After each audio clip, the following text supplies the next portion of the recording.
There's a special kind of fear that comes from having your home violated. Think about it. It's the one place on the entire planet you're supposed to feel completely safe, your sanctuary from whatever is lurking outside. But what happens when the locks don't hold? When the walls you built to keep you safe suddenly feel like a cage? What happens when the monster isn't outside anymore, but has found its way in? The stories you're about to hear aren't fiction. They are harrowing, real-life accounts of what happens when that sanctuary is shattered by brutal violence and sheer terror. These are the stories of people who came face to face with their worst nightmare in the one place they called home. Story 1. The gang-related nightmare in Washington State. For one unsuspecting couple in Lakewood, Washington, a totally ordinary evening was about to spiral into a nightmare. The husband, 66 years old, and his wife were just settling in, enjoying the quiet comfort of their suburban home. They had no idea that a critical and almost deadly mistake had been made. Outside, 3 gang members were getting ready to strike, thinking they were about to hit a house loaded with cash and marijuana. They were at the wrong house. The evening's peace was broken by a sudden, violent knock. Before the couple could even process what was happening, the door was smashed open, and 3 figures in dark clothing and masks stormed inside. One had a handgun, another had a knife. Their intentions were crystal clear. The quiet home instantly became a scene of chaos. The intruders went straight for the husband, screaming for money and valuables the couple simply didn't have. When their demands weren't met, the violence exploded. The 66-year-old man was mercilessly pistol-whipped, the heavy steel of the gun cracking against his head again and again, until he collapsed, unconscious. His wife could only watch in horror until she became the next target. One of the men slashed her hand with a knife as she tried to defend herself. Fueled by a rage that came from their own stupid mistake, the invaders tied the unconscious husband and his terrified wife together with electrical cords, throwing a blanket over them like they were trash. For 20 minutes, that must have felt like an eternity. The couple lay there, helpless, listening to their home being torn apart. At some point, the men went outside, maybe to load up their car.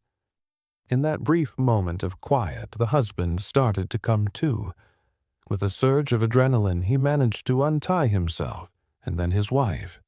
Battered and reeling, they were alive. They scrambled to lock the door and barricaded themselves in a back bedroom, while the husband frantically called 911. But it wasn't over. The intruders, realizing their victims weren't tied up anymore, came back with even more fury. A gunshot blasted through the front door, the sound echoing like a death sentence. They kicked down the bedroom door, splintering the wood and shattering what little hope the couple had left. But in that room, the power dynamic shifted. In a final, desperate act, the husband had grabbed a handgun he kept in the room. As the intruders burst in, he fired. One of the men went down, crying out in pain. Seeing their friend get shot was enough to break their nerve. The other 2 grabbed their wounded buddy and fled into the night. The surviving members of the crew were eventually caught and convicted of kidnapping and burglary. For the couple, the physical wounds would eventually heal, but the psychological scars, the memory of the violence, and the terror of being targeted in your own home would be there forever. Story 2. The Childhood Terror. Childhood is supposed to be a time of innocence, right? A time when you're shielded from the really harsh parts of the world. For 2 siblings, a brother and a sister, that shield was completely shattered one afternoon in their own home. It started out like any other day. They were home alone, probably deep into video games and toys, wrapped in that sense of comfort only your childhood home can give you. But they were being watched. A group of armed men had been casing their house, learning the family's routine and waiting for the right moment to strike. They knew the parents were gone. They knew the kids were alone. The afternoon quiet was broken by the sound of a door being forced open. In an instant, their home wasn't a safe space anymore. It was filled with terrifying figures' faces, hidden voices sharp and demanding. The armed intruders quickly overpowered the children. It's hard to even imagine the terror of that moment. Two young kids faced with grown men with guns who had just invaded their world. The boy was thrown to the ground, his small body no match for the men. To tie him up, they grabbed the first thing they could find, the cords from his Nintendo console. The very thing that had brought him so much joy was now a tool of fear used to bind his hands and feet and leave him helpless. The kids were held at gunpoint while the men tore the house apart. Every move they made a reminder of the threat. The person who shared this story recalls a particularly chilling moment. As they lay there terrified, one of them instinctively touched the cords binding them. An intruder immediately spun around, aimed a gun right at them, and gave a silent, terrifying warning. "Don't move." The men methodically went through the house, stealing whatever they could find, their presence a suffocating weight of fear. After what felt like a lifetime, they were gone. But they left the children just as they were, tied up and terrified. They stayed that way, bound by video game cords, until their parents came home to a scene of absolute chaos and the horrifying sight of their traumatized children. That day, the family lost things that could be replaced, but what was truly stolen was priceless. For those two kids, their sense of safety was gone forever, replaced by the dark shadow of being tied up and held at gunpoint in their own home. Story 3. The Closet Hideout. Sometimes, the worst terror isn't about violence. It's about the deafening silence of hiding the suffocating fear of being found. This is a story of pure psychological horror, a close call that shows just how vulnerable you can feel as a silent witness to your own home invasion. It started with a sound, a noise that just didn't belong. Footsteps, but not the normal creaks of a house settling or a family member walking around. These were heavy, deliberate, and there was more than one person. The person home alone froze. Every instinct screamed that something was wrong. The first thought is always denial. This can't be happening. But then came the voices, low and muffled. The chilling realization hit like a punch to the gut. There were strangers in the house. Panic set in cold and sharp. With their heart hammering against their ribs, they made a split-second decision. They didn't scream. They didn't fight. They ran. Not out of the house, but deeper into it, to the most primal hiding place there is. A closet. They slipped inside, pulling the door almost completely shut.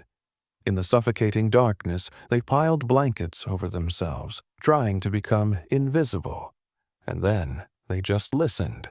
The house their home was now enemy, territory. Every sound was amplified. The footsteps got louder, closer. The muffled voices became clearer as the intruders moved from room to room, casually searching for valuables. The narrator held their breath, praying the pounding of their own heart wouldn't give them away. The footsteps entered the bedroom where they were hiding. The closet door was the only thing standing between them and discovery. The bedroom door creaked open. A flashlight beam cut through the darkness, scanning the room. They could hear the intruders breathing, rummaging through drawers just a few feet away. Time seemed to stop. Every second was an agony of suspense.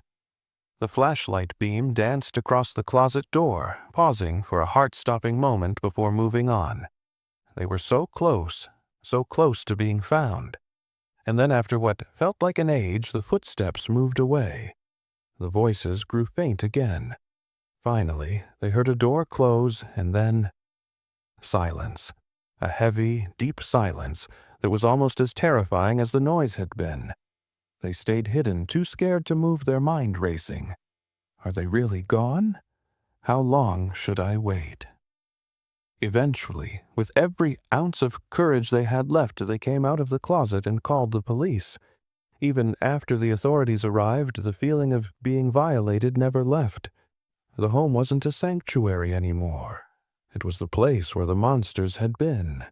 The psychological terror of hiding, of being hunted in your own home, left a wound that would never really heal. These stories are a scary reminder of just how fragile our sense of security really is. The psychological fallout from a home invasion is often so much worse than anything that gets stolen. If these stories are hitting home for you, please think about hitting the like button and subscribing to the channel. It really does help more than you know. And if you have a personal story you'd be willing to share, please leave it in the comments. You never know who might find strength in your own experience. Okay, let's get back to it. Story 4. The Violent Encounter in Newport Beach. In the wealthy, gated community of Newport Beach, California, you'd think people felt pretty safe from violent crime, but one morning that illusion of safety was shattered in the most brutal way. Inside a home on a quiet street, a man, 2 women, and a child were asleep. They had no idea their lives were about to change forever. Around 4:45 a.m., 2 intruders forced their way inside. This wasn't a random robbery. Police later confirmed it was a targeted attack.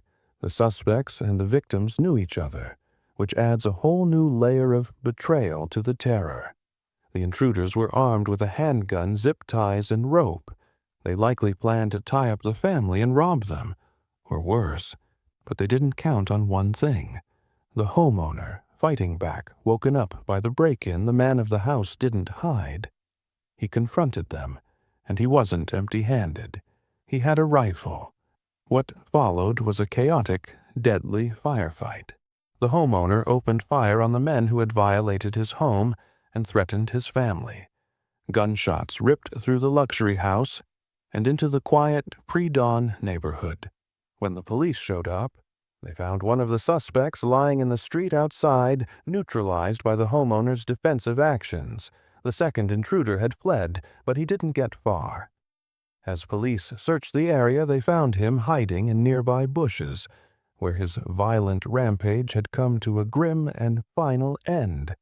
Incredibly, no one inside the home, not the man who fought back the 2 women or the child, was physically hurt.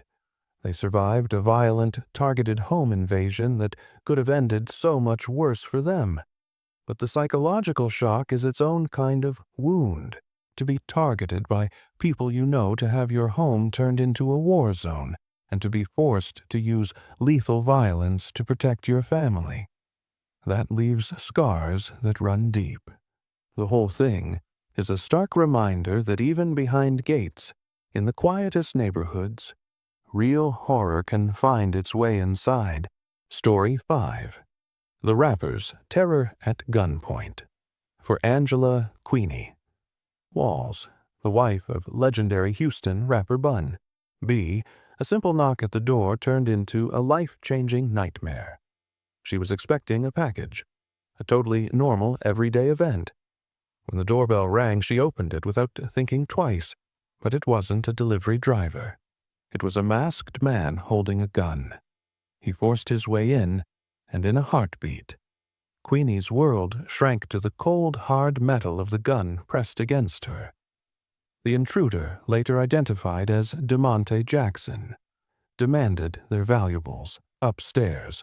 Bun B., whose real name is Bernard Freeman, had no idea idea what was happening. He heard the commotion, and then he heard his wife's screams. He immediately grabbed his gun. Queenie, in a complete panic, screamed at him not to come down, terrified. The intruder would kill her if he saw him. The sound of her voice, hysterical with fear, was something he said he would never forget.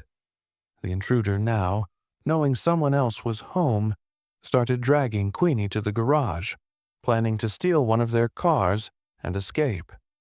Bun B came downstairs anyway, and a firefight erupted in the garage. He exchanged gunshots with Jackson, hitting him in the shoulder.